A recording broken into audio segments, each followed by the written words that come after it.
నాటి చంద్రుని చూసి ఎలాగైతే పైకి ఉప్పొంగుతాయో అలాగే ఈ చంద్రప్రభ వాహనంపై స్వామిని చూడగానే భక్త మానసాంబోధులు ఉప్పొంగుతాయండి.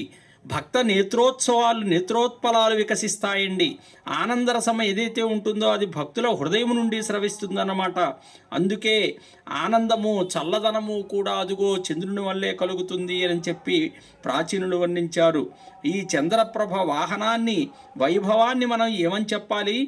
ఈ వాహన సందర్శనము అనేటువంటిది ఆధ్యాత్మిక ఆదిభౌతిక ఆదిదైకం అనేటువంటి త్రివిధ తాపాలను కూడా నివారిస్తుంది.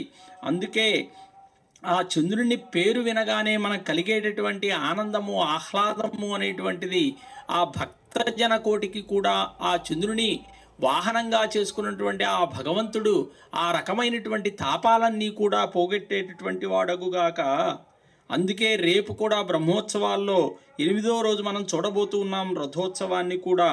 అంటే స్వామిని ఒక్కొక్క వాహనములో ఒక్కొక్క సేవలో తరించడం అంటే ఎంత గొప్పది అనంటే, రేపు జరగబోయేటటువంటి రథోత్సవాన్ని భక్తులే స్వయంగా లాగి ఆ రథాన్ని మరి ఆ మాడవీధుల్లో స్వామిని ఆ భుజస్కంధాలపై లాగుతూ ఉంటే ఎంత ఆనందాన్ని చవిచూస్తారో అనేటువంటిది ఆగమశాస్త్రాల్లో చెప్పబడినట్లుగా రథస్థం కేశవం దృష్ట్వా పునర్జన్మ న విద్యతే.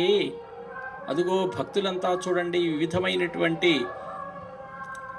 వాయిద్యాలతో కోలాటాలతో భజనలతో భజంత్రీలతో కూడా వివిధ రకాలైనటువంటి ఆ శిరస్సు మీద ఆ అగ్నిని ధరించి మరి ఏ విధంగా అవి కింద పడకుండా ఎంత చాకచక్యంతో కూడా వారు చేసేటటువంటి ఆ కోలాటాన్ని చూస్తుంటే సాక్షాత్తు మహావిష్ణువు యొక్క రూపం కలియుగ వైకుంఠమైనటువంటి ఆ వెంకటనాథుని యొక్క వేషధారణ ఛత్ర చామరాదులతో స్వామికి కలిగేటటువంటి కైంకర్యం ఇవన్నీ కూడా ఈ స్వామి ఊరేగుతూ పెదశేష వాహనములో చినశేష వాహనములో అంశవాహనములో అలాగే సింహవాహనములో ముత్యపు పందిరి వాహనములో కల్పవృక్ష వాహనములో సర్వభూపాల వాహనములో ఇలా అనేక రకాలైనటువంటి వాహనాలతో కూడా ఆ స్వామి దర్శనమిచ్చి గరుడ వాహనంగా హనుమద్వాహనంగా ఇన్ని రకాలైనటువంటి వాహనాలతో స్వామి ఊరేగుతూ మనందరినీ అనుగ్రహిస్తున్నాడు అంటే భక్తుల పాలిట కొంగు బంగారమై మరి స్వామికి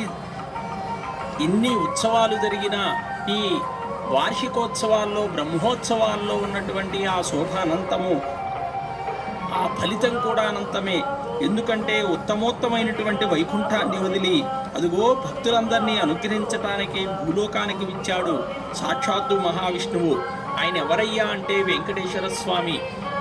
భక్తుల చేత తృణమో ఫనమో కానుకలన్నీ కూడా పుచ్చుకొని పాపాలన్నీ పోగొడతాడండి. మరి వారి నుంచి ఒకటిగా తీసుకుని దానికి 1000 రెట్లుగా అనుగ్రహిస్తాడు. అందుకే చూడండి ఆపద ముక్కులవాడ అనాథరక్షక గోవింద అని చెప్పి ఆ స్వామికి ఆ నామాలతో ఆ స్వామిని దర్శించేటప్పుడు వాళ్ళకి కలిగేటటువంటి ఆ ఆత్మానంద అనుభూతి అది బ్రహ్మానందం కంటే కూడా గొప్పదిగా చెప్పారు. తన భక్తులకి కళ్యాణప్రదములైనటువంటి శుభ పరంపరలు కలిగించటానికే వారి చేత కళ్యాణోత్సవాలు చేయించుకుంటాడట. అందుకే తిరుమలలో ఎలాగైతే ప్రతిరోజు కళ్యాణోత్సవం జరుగుతూ ఉంటుందో మన శ్రీనివాస మంగాపుర క్షేత్రంలో కూడా స్వామికి ప్రతిరోజు